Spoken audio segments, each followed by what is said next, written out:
नमस्ते दोस्तों, स्वागत है आपका सनराइज कंप्यूटर इंस्टीट्यूट के ऑफिशियल यूट्यूब चैनल पर। आज का ये वीडियो बहुत ही महत्वपूर्ण होने वाला है। आज हम लेकर आए हैं ऐसे 35 प्रश्न जो सिर्फ आरसीईटी एग्जाम के लिए ही नहीं बल्कि हर उस प्रतियोगी परीक्षा की दृष्टि से महत्वपूर्ण है जो कंप्यूटर विषय से पूछे जाते हैं। तो चलिए शुरू करते हैं आज का पहला वीडियो।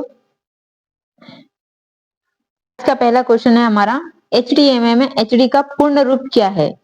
तो इसमें हमें बताना है कि एचडी का पूर्ण रूप क्या है। इस क्वेश्चन का करेक्ट आंसर है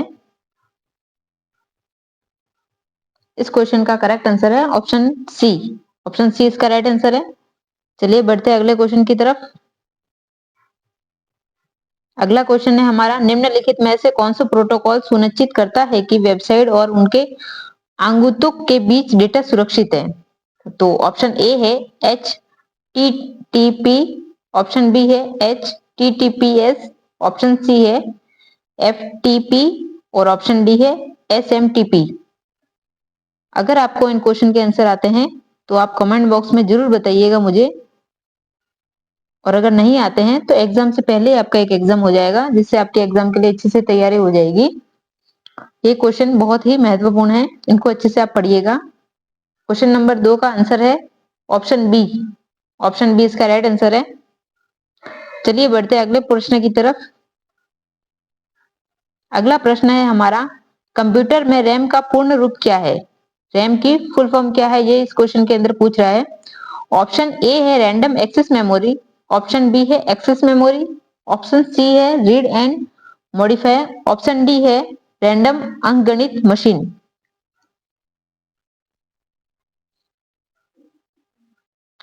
इस क्वेश्चन का करेक्ट आंसर है option A random access memory, इसका सही उत्तर है। चलिए बढ़ते हैं अगले प्रश्न की तरफ। प्रश्न नंबर 4 है हमारा, गूगल वर्कस्पेस में पाठ दस्तावेज बनाने और संपादित करने के लिए कौन सा टूल उपयोगी है। ऑप्शन ए है गूगल शीट्स, ऑप्शन बी है गूगल डॉक्स, ऑप्शन सी है गूगल स्लाइड और ऑप्शन डी है गूगल फॉर्म्स। तो ऑप्शन इसमें से आप अच्छे से पढ़िए, इसमें से ऑप्शन क्या है। और इस क्वेश्चन का करेक्ट आंसर है option B Google Docs. Google Docs इसका करेक्ट आंसर है, ऑप्शन बी। चलिए बढ़ते हैं अगले प्रश्न की तरफ। अगला प्रश्न है हमारा, निम्नलिखित में से कौन सा गूगल वर्कस्पेस का मुक्त और ओपन सोर्स ऑफिस स्यूट विकल्प है। ऑप्शन ए है माइक्रोसॉफ्ट ऑफिस, ऑप्शन बी है लिब्रे ऑफिस, ऑप्शन सी है एप्पल आईवर्क और ऑप्शन डी है एडोबी एक्रोबैट। तो इस क्वेश्चन का करेक्ट आंसर है हमारा ऑप्शन बी। ऑप्शन बी इसका राइट आंसर है। चलिए बढ़ते हैं अगले प्रश्न की तरफ। अगला प्रश्न है हमारा, गूगल कैलेंडर में उपयोगकर्ताओं और आगामी घटनाओं के लिए रिमाइंडर सेट करने की सुविधा कौन सी है। तो ऑप्शन ए है गूगल कीप, ऑप्शन बी है गूगल टास्क, ऑप्शन सी है इवेंट नोटिफिकेशन और ऑप्शन डी है गूगल ड्राइव। तो क्वेश्चन नंबर 6 का जो करेक्ट आंसर है वो आंसर है हमारा option C Google notification event notification, इसका करेक्ट आंसर है। चलिए बढ़ते हैं अगले प्रश्न की तरफ। अगला प्रश्न है हमारा, माइक्रोसॉफ्ट वर्ड 2019 में पेज ओरिएंटेशन विकल्प में किस टैब के अंतर्गत, मतलब पेज ओरिएंटेशन जो विकल्प है वो किस टैब के अंतर्गत आता है। तो ऑप्शन ए है लेआउट, पेज लेआउट और ऑप्शन बी है इंसर्ट टैब, ऑप्शन सी है डिजाइन टैब, ऑप्शन डी है होम टैब। तो क्वेश्चन नंबर 7 का जो करेक्ट आंसर है वो है हमारा ऑप्शन ए, लेआउट टैब के अंदर ही हमें पेज का ओरिएंटेशन देखने का विकल्प मिलता है। चलिए बढ़ते हैं अगले प्रश्न की तरफ। अगला प्रश्न है हमारा, आयुष्मान भारत योजना में प्रति परिवार प्रति की राशि सीमा कितनी है। तो इस टाइप के क्वेश्चन, ये ई मित्र के क्वेश्चन है जो हमारे आरएससीआईटी एग्जाम में पूछे जाते हैं और कंपटीशन एग्जाम में भी काफी बार ये क्वेश्चन रिपीट हो चुका है। तो इस क्वेश्चन का करेक्ट आंसर है 5 लाख। ऑप्शन सी इसका राइट आंसर है। चलिए बढ़ते हैं अगले प्रश्न की तरफ। अगला प्रश्न है हमारा, निम्नलिखित में से कौन सा साइबर अटैक का प्रकार नहीं है। ऑप्शन ए है मेलवेयर, ऑप्शन बी है फिशिंग, ऑप्शन सी है Daniel of service attack, option D है सिक्योर शील्ड। तो क्वेश्चन नंबर 9 का जो करेक्ट आंसर है वो है ऑप्शन डी। चलिए बढ़ते हैं अगले प्रश्न की तरफ। अगला प्रश्न है हमारा, माइक्रोसॉफ्ट एक्सेल 2019 और 2003 की फाइल एक्सटेंशन क्या है? तो इसमें से हमें फाइल का एक्सटेंशन बताना है कि जो एक्सेल का फाइल का एक्सटेंशन होता है वो क्या होता है। तो मैं आपको पहले बता दूं कि जो ये सेकंड ऑप्शन हमें दिया है ऑप्शन बी में डॉक्स वाला, ये जो है ये एमएस वर्ड का रहता है, ठीक है।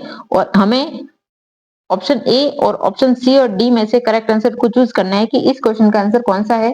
तो इस क्वेश्चन का करेक्ट आंसर है ऑप्शन ए। ऑप्शन ए इसका राइट आंसर है। ये जो है हमारा एमएस वर्ड के लिए यूज में आता है। चलिए बढ़ते हैं अगले प्रश्न की तरफ। अगला प्रश्न है हमारा, निम्नलिखित में से किसे कंप्यूटर का मस्तिष्क कहा जाता है? कि कंप्यूटर का जो ब्रेन है वो कौन सा है? तो यह बहुत ही छोटा नॉर्मल क्वेश्चन है। तो कंप्यूटर का जो ब्रेन होता है वो सभी को पता ही होगा, सीपीयू। सीपीयू उसका ब्रेन है।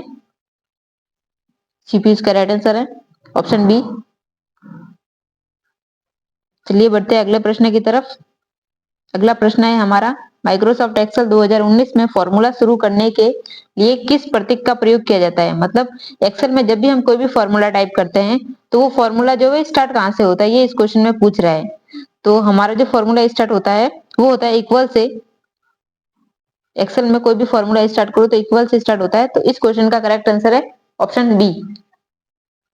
चलिए बढ़ते हैं अगले प्रश्न की तरफ। अगला प्रश्न है हमारा, वेब ब्राउजर में किस वर्चुअल संकेत से पता चलता है कि वेबसाइट सुरक्षित है? ठीक है, तो ऑप्शन ए है पता बार में लॉक सिंबल, ऑप्शन बी है वेबसाइट का नाम हरे रंग का, ऑप्शन सी है पता बार में HTTP और ऑप्शन डी है पीली चेतावनी त्रिभुज। तो इस क्वेश्चन का करेक्ट आंसर है ऑप्शन ए। ऑप्शन ए इसका राइट आंसर है। चलिए बढ़ते हैं अगले प्रश्न की तरफ। अगला प्रश्न है हमारा, ऑपरेटिंग सिस्टम का प्राथमिक कार्य क्या है? ऑप्शन ए है डेटा को सोर्स करना, ऑप्शन बी है हार्डवेयर और सॉफ्टवेयर संसाधनों को नियंत्रित करना, ऑप्शन सी है गणना करना और ऑप्शन डी है इंटरनेट कनेक्टिविटी उपलब्ध करवाना। तो इस क्वेश्चन का करेक्ट आंसर है ऑप्शन बी। ऑप्शन बी इसका राइट आंसर है। तो चलिए बढ़ते हैं अगले प्रश्न की तरफ। अगला प्रश्न है हमारा, निम्नलिखित में से कौन सा एप्लीकेशन सॉफ्टवेयर का उदाहरण नहीं है? तो इसमें हमें बताना है कि एप्लीकेशन सॉफ्टवेयर का उदाहरण कौन सा नहीं है। तो ऑप्शन ए है वेब ब्राउजर, ऑप्शन बी है स्प्रेडशीट, ऑप्शन सी है डिवाइस ड्राइवर और ऑप्शन डी है वर्ड प्रोसेस। आपको एग्जाम सेंटर में जब भी आप बैठोगे तो आपको अच्छे से ऑप्शन को पढ़ना है और क्वेश्चन को भी पढ़ना है। कई बार ऐसा होता है कि हमें लगता है कि वो आंसर होगा बट वो आंसर होता नहीं है। तो इसीलिए आपको अच्छे से उस क्वेश्चन को अच्छे से पढ़ के फिर जाना है और वहां पर सेंटर में भी बैठ के आपको अच्छे से क्वेश्चन को एक बार पढ़ लेना है, फिर ही उसका आंसर टिक करना है। तो ऑप्शन सी इसका राइट आंसर है। चलिए बढ़ते हैं अगले प्रश्न की तरफ। अगला प्रश्न है हमारा, कंप्यूटर सिस्टम का कौन सा लाभ नहीं है? तो इसमें हमें बताना है कि कंप्यूटर सिस्टम की कौन सी विशेषता नहीं है। तो ऑप्शन ए है उच्च भंडारण क्षमता, ये होती है। ऑप्शन बी है बुद्धिमत्ता, ये नहीं होती है। परिश्रम और सटीकता और गति। तो इस क्वेश्चन का जो करेक्ट आंसर है वो है ऑप्शन बी। ऑप्शन बी इसका राइट आंसर है। तो चलिए बढ़ते हैं अगले प्रश्न की तरफ। अगला प्रश्न है हमारा, डिजिटल भुगतान में यूपीआई का पूर्ण रूप क्या है? तो ऑप्शन ए है यूनिफाइड पेमेंट इंटरफेस और ऑप्शन बी है universal payment interface, option C है एकीकृत प्रक्रिया एकीकरण, ऑप्शन डी है यूनिवर्सल प्रोटोकॉल इंटरफेस। तो इस क्वेश्चन का जो करेक्ट आंसर है वो आंसर है हमारा ऑप्शन ए इसका राइट आंसर है। चलिए बढ़ते हैं अगले प्रश्न की तरफ। अगला प्रश्न है हमारा, इंटरनेट का डीएनएस सर्वर क्या है? ऑप्शन ए है नेटवर्क को सुरक्षित करना, ऑप्शन बी है नोमेड नाम को आईपी पते में परिवर्तित करना, ऑप्शन सी है वेबसाइट सामग्री को स्टोर करना और ऑप्शन डी है इंटरनेट स्पीड प्रदान करना।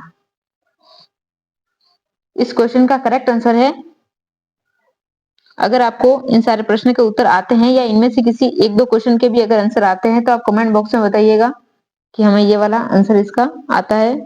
इस क्वेश्चन का करेक्ट आंसर है ऑप्शन बी। चलिए बढ़ते हैं अगले प्रश्न की तरफ।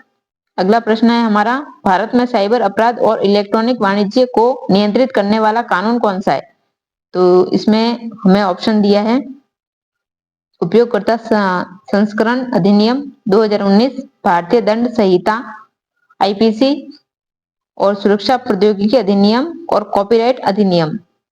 तो ऑप्शन के आधार पर इस क्वेश्चन का जो करेक्ट आंसर है वो आंसर है ऑप्शन सी। इसका राइट आंसर है सुरक्षा प्रौद्योगिकी अधिनियम 2000, ये इसका सही उत्तर है। चलिए बढ़ते हैं अगले प्रश्न की तरफ। अगला प्रश्न है हमारा, राज्य ई साइन का मुख्य उद्देश्य क्या है? ऑप्शन ए है डिजिटल भुगतान लेन देन का सत्यापन, ऑप्शन बी है डिजिटल भुगतान लेन देन का सत्यापन। तो इसमें जो है दोनों ऑप्शन सेम ही दे रखे हैं, उसने सेम ही रिपीट हो रखा है वो। ऑप्शन सी है सामाजिक नेटवर्किंग के लिए डिजिटल पहचान का प्रबंधन, और ऑप्शन डी है ऑनलाइन सुरक्षा को सक्षम बनाना। तो इस क्वेश्चन का जो करेक्ट आंसर है वो आंसर है ऑप्शन ए।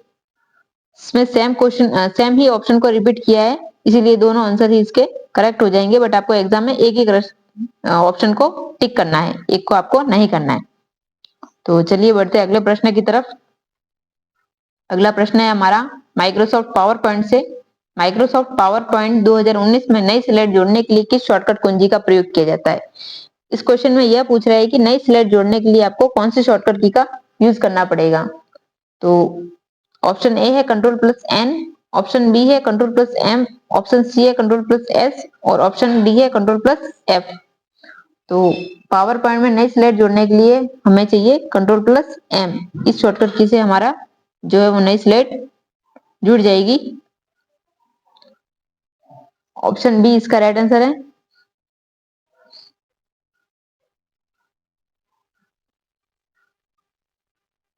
चलिए बढ़ते हैं अगले प्रश्न की तरफ। अगला प्रश्न है हमारा, माइक्रोसॉफ्ट वर्ड 2019 में सेव करने के लिए किस शॉर्टकट कुंजी का प्रयोग किया जाता है? तो सेव करने के लिए हमें कौन सी शॉर्टकट कुंजी का प्रयोग करना है? ऑप्शन ए है control plus P, option S है कंट्रोल प्लस एस, और ऑप्शन सी है कंट्रोल प्लस ओ, और ऑप्शन डी है कंट्रोल प्लस डी। तो मैं आपको पहले से बता देती हूँ कि कंट्रोल प्लस एम जो पी जो होता है वो प्रिंट करने के लिए होता है, और कंट्रोल एस होता है वो सेव करने के लिए होता है। तो इस क्वेश्चन का जो करेक्ट आंसर है वो है कंट्रोल प्लस एस, और कंट्रोल ओ होता है न्यू डॉक्यूमेंट ओपन करने के लिए, और कंट्रोल प्लस डी होता है वो डॉक्यूमेंट की डुप्लीकेट कॉपी करने के लिए रहता है। चलिए बढ़ते हैं अगले प्रश्न की तरफ। अगला प्रश्न है हमारा, माइक्रोसॉफ्ट एक्सेल 2019 में नई वर्कशीट जोड़ने के लिए किस शॉर्टकट कुंजी का प्रयोग किया जाता है? आपको एक्सेल में नई वर्कशीट को जोड़ना है तो कौन सी शॉर्टकट कुंजी का प्रयोग करना है? तो इसका जो करेक्ट आंसर है वो है शिफ्ट प्लस F11, ये इसका राइट आंसर है। ऑप्शन ए इसका राइट आंसर है। चलिए बढ़ते हैं अगले प्रश्न की तरफ। अगला प्रश्न है हमारा, राजस्थान सरकार का आधिकारिक पोर्टल कौन सा है? राजस्थान सरकार का आधिकारिक पोर्टल कौन सा है? आपको जब आप सेंटर में बैठो एग्जाम सेंटर में तो आपको ऑप्शन को अच्छे से पढ़ना है और उसके बाद में ही आंसर देना है। तो इस क्वेश्चन का जो करेक्ट आंसर है वो है ऑप्शन बी। ऑप्शन बी इसका राइट आंसर है www.rajasthan.government.in, ये इसका करेक्ट आंसर है। तो चलिए बढ़ते हैं अगले प्रश्न की तरफ। अगला प्रश्न है हमारा, माइक्रोसॉफ्ट पावर पॉइंट 2019 में स्लाइड पर ऑब्जेक्ट में गति जोड़ने के लिए किस सुविधा का प्रयोग किया जाता है? तो पहला ऑप्शन है संक्रमण, दूसरा ऑप्शन है एनिमेशन, ऑप्शन सी है लेआउट, और ऑप्शन डी है विषय या थीम। तो इस क्वेश्चन का जो करेक्ट आंसर है वो आंसर है हमारा ऑप्शन ए। ऑप्शन ए इसका राइट आंसर है। चलते अगले प्रश्न की तरफ। अगला प्रश्न है हमारा, माइक्रोसॉफ्ट एक्सेल 2019 में कौन सी सुविधा पंक्तियों या स्तंभों को फ्रीज करके उन्हें देखना आसान होता है? तो ऑप्शन ए है विभाजित करना, ऑप्शन बी है फ्रीज पेन, ऑप्शन सी है वेब लॉक, और ऑप्शन डी जो है वो प्रोटेक्ट शीट, मतलब सुरक्षा शीट को सुरक्षित करना। तो इस क्वेश्चन का जो करेक्ट आंसर है वो आंसर है हमारा 26वें क्वेश्चन का जो करेक्ट आंसर है वो है फ्रीज पेन। फ्रीज पेन इसका करेक्ट आंसर है। चलिए बढ़ते हैं अगले प्रश्न की तरफ। अगला प्रश्न है हमारा माइक्रोसॉफ्ट एक्सेल में 2019 में equal if bracket open A1 greater than 100 single comma inverted comma over inverted comma single comma inverted comma under inverted comma bracket close सूत्र का कार्य क्या होता है। यह पूछ रहा है कि सूत्र का क्या काम होता है। तो मैं आपको बता दूं कि इसमें जो ये ग्रेटर देन का इसने सिंबल लगाया है, ग्रेटर देन का सिंबल लगाया है, इसका मतलब होता है कि ज्यादा, मतलब 100 से ज्यादा। तो इसमें इस वाले ऑप्शन में कहां पर है ये, तो ऑप्शन बी इसका राइट आंसर है कि अधिक। चलिए बढ़ते हैं अगले प्रश्न की तरफ।